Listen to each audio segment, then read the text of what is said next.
Selanjutnya kita masuk dalam diklat dan perubahan. Diklat dan perubahan adalah dua hal yang saling berkaitan dalam dunia kerja.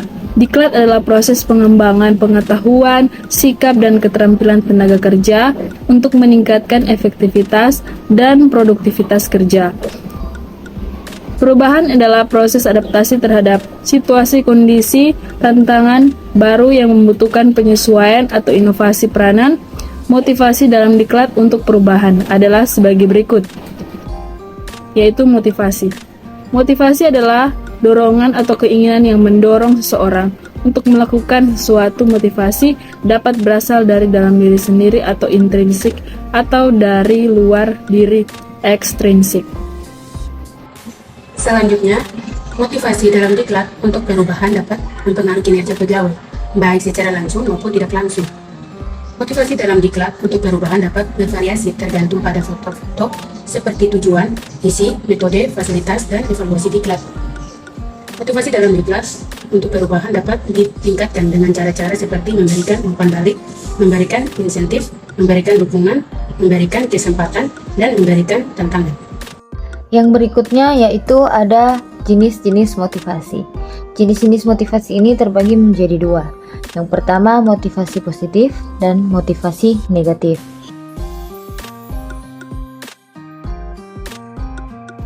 Tujuan motivasi kerja. Menurut Sudarmayanti, tujuan pemberian motivasi kerja kepada pegawai yaitu yang pertama, mengubah perilaku pegawai sesuai keinginan perusahaan. Berikut 7 langkah proses mengubah dan membentuk perilaku pegawai. Yang pertama, tampunglah proses perubahan perilaku. Yang kedua, tentukan pola-pola perilaku baru dengan rinci. 3. Berikan umpan balik kepada setiap prestasi mereka. 4. Tanggapilah perilaku secepat mungkin. 5. Gunakan penguatan yang ampuh. 6. Gunakan penguatan yang berkesinambungan. 7. Gunakan beragam penguatan untuk perawatan. Selanjutnya, tujuan pemberian motivasi kerja kepada pegawai menurut Sudarmayanti. Selanjutnya yang kedua, meningkatkan semangat dan semangat kerja. Yang ketiga, meningkatkan disiplin kerja. Yang keempat, meningkatkan prestasi kerja. Yang kelima, meningkatkan rasa tanggung jawab. Yang keenam, meningkatkan produktivitas dan efisiensi. Yang ketujuh dan terakhir, menumbuhkan loyalitas pegawai pada perusahaan. Hubungan motivasi dan kinerja untuk perubahan. Kinerja dipandang sebagai hasil implementasi teori keseimbangan, di mana prestasi optimal dicapai saat pegawai merasakan keadilan dalam tugas dan insentif yang diterima. Faktor-faktor seperti motivasi, keadilan, dan pemberian rangsangan memainkan peran penting dalam meningkatkan kinerja individu.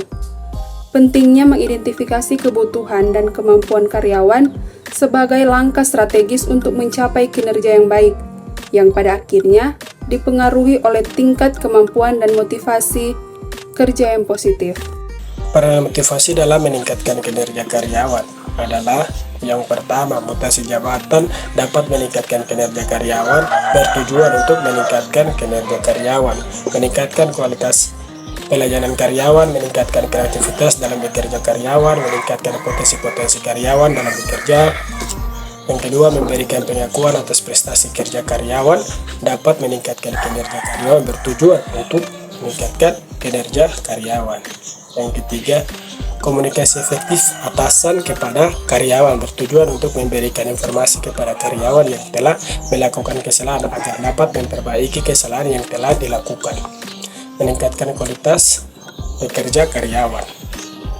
Selanjutnya, peranan motivasi dalam meningkatkan kinerja karyawan yaitu bagian D. Peluang karyawan untuk ikut dalam proses putusan dapat meningkatkan kinerja karyawan, bertujuan untuk memberikan peluang kepada karyawan. Kebebasan-kebebasan dalam arti tetap mengikuti peraturan yang telah ditetapkan oleh perusahaan.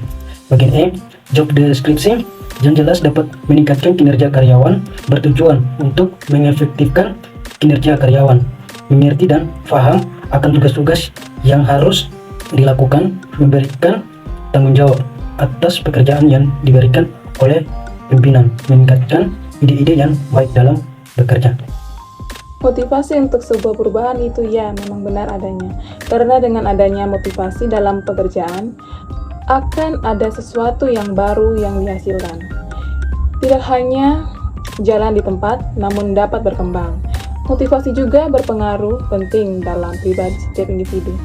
Karena dorongan memang pada dasarnya manusia adalah makhluk sosial yang saling membutuhkan satu dengan yang lain. Mendapatkan motivasi juga bukannya hanya di lingkungan di mana tempat kita hidup, namun di luar lingkungan keluarga juga bisa banyak mendapatkan motivasi untuk berkembang.